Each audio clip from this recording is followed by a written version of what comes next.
Good morning, praise the lord. Blessing for nation મિનિસ્ટ્રીથી હું આપનો ભાઈ સેમ ક્રિશ્ચન. ઈશ્વર પિતાએ આજે આપણને આપેલા આજના એક નવા સુંદર દિવસે આપને પ્રભુ ઈસુ ખ્રિસ્તના નામમાં પ્રેમી સલામ પાઠવું છું. આજે આપણે પવિત્ર શાસ્ત્ર બાઇબલમાંથી ઈશ્વરના આ ખાતરીદાયક વચન પર મનન કરીશું. થેસ્સલોનિકીયોને પહેલો પત્ર, તેનો 5મો અધ્યાય, તેની 17મી કલમ. ત્યાં પ્રભુના વચનમાં લખ્યું છે કે નિત્ય પ્રાર્થના કરો. ખ્રિસ્તમાં મારા વાલા ભાઈઓ અને બહેનો, આપણે પરમેશ્વરના લોક છીએ અને એટલા માટે આપણે જીવનની અંદર ઘણી બધી બાબતો માટે પ્રાર્થના કરીએ છીએ. પરંતુ જ્યારે પ્રાર્થનાના પરિણામો મળવામાં કોઈ બાબત સંબંધી વિલંબ થાય છે, આપણે નિરાશ થઈને, હતાશ થઈને પ્રાર્થના કરવાનું બંધ કરી દઈએ છીએ. આપણે અમુક પરિસ્થિતિઓમાં હિંમત હારી જઈએ છીએ. પરંતુ બાઇબલની અંદર લુક 18 અને 1ની અંદર લખ્યું છે કે સર્વદા પ્રાર્થના કરવી જોઈએ અને કાયર થવું જોઈએ નહીં. અને ત્યાર પછી પ્રભુ ઈસુ ખ્રિસ્તે એ બાબત સમજાવવા માટે એક દ્રષ્ટાંત આપ્યું કે જેમાં એક સ્ત્રી એની બાબતો સંબંધી દાદ માંગવા માટે ન્યાયાધીશ પાસે જાય છે અને ન્યાયાધીશ તેને ગણકારતો નથી, પરંતુ તે રોજ જઈને તેને કહેતી હતી કે તું મને દાદ અપાવ.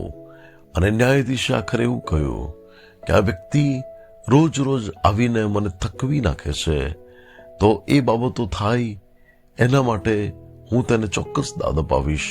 અને ભલાઓ તેને તેનો ઉત્તર આપે છે. અને પ્રભુ ઈસુ એમ કહે છે, તો દેવના પસંદ કરાયેલા લોકો જેઓ રાત દાડો તેને વિનવે છે, તેને શું આપણા સ્વર્ગીય પિતા દાદ નહીં આપે? એ ચોક્કસ તેમને દાદ આપશે. ત્યારે ભલાઓ, તમે તમારા જીવનના પરિણામ સંબંધી હિંમત ન હારો અને નસીપાસ ન થાઓ.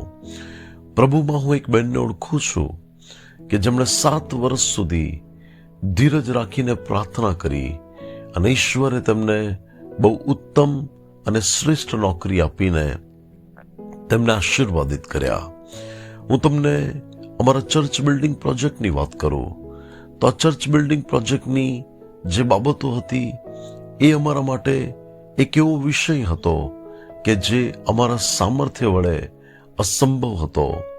જે બાબતો અમે અમારા પોતાના પ્રયત્નોથી પણ કરી શકીએ એમ નહોતા, પરંતુ મેં અને મારી સાથે ચર્ચના લોકોએ જે હથિયારનો ઉપયોગ કર્યો એ તો ઉપવાસ અને પ્રાર્થના હતી. અને વાલાઓ, અમે અત્યાર સુધી 5 વખત એ બાબતો માટે ઉપવાસ પ્રાર્થના પર ઉતર્યા કે જેમાં ઘણા દિવસો સુધી 21 દિવસ, ક્યારેક 7 દિવસ એ રીતે મેં ઉપવાસ પ્રાર્થના કરી. અને આટલા સમયોની અંદર અમે પાછલા દિવસમાં વાત કરતા હતા કે જે રીતે ઈશ્વર આ કાર્યને આગળ લઈ જઈ રહ્યા છે, ત્યારે મેં કહ્યું કે આપણા ઉપવાસ અને પ્રાર્થના વ્યર્થ નથી ગયા.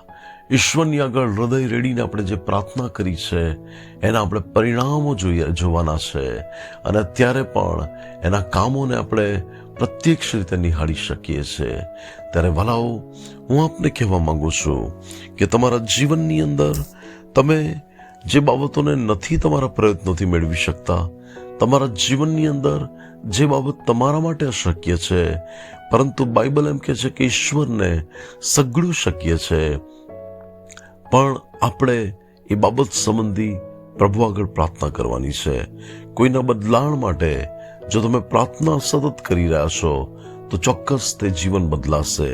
કોઈ પરિણામ સંબંધી તમે રોજ પ્રાર્થના કરી રહ્યા છો, એક દિવસ આવશે કે પરિણામ પ્રભુ તમને આપશે. અને તમે તમારા જીવનમાં જ્યારે પ્રાર્થનાના જવાબ જોશો, પ્રભુ અદ્ભુત કાર્ય કરશે.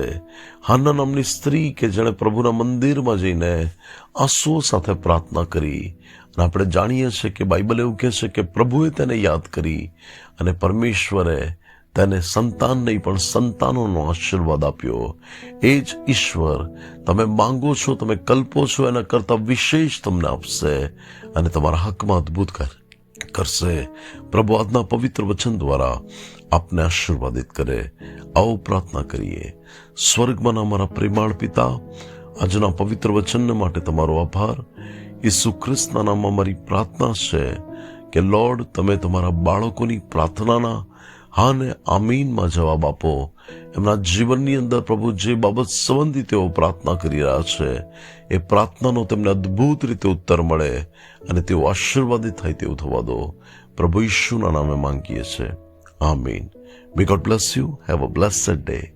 શાલોમ.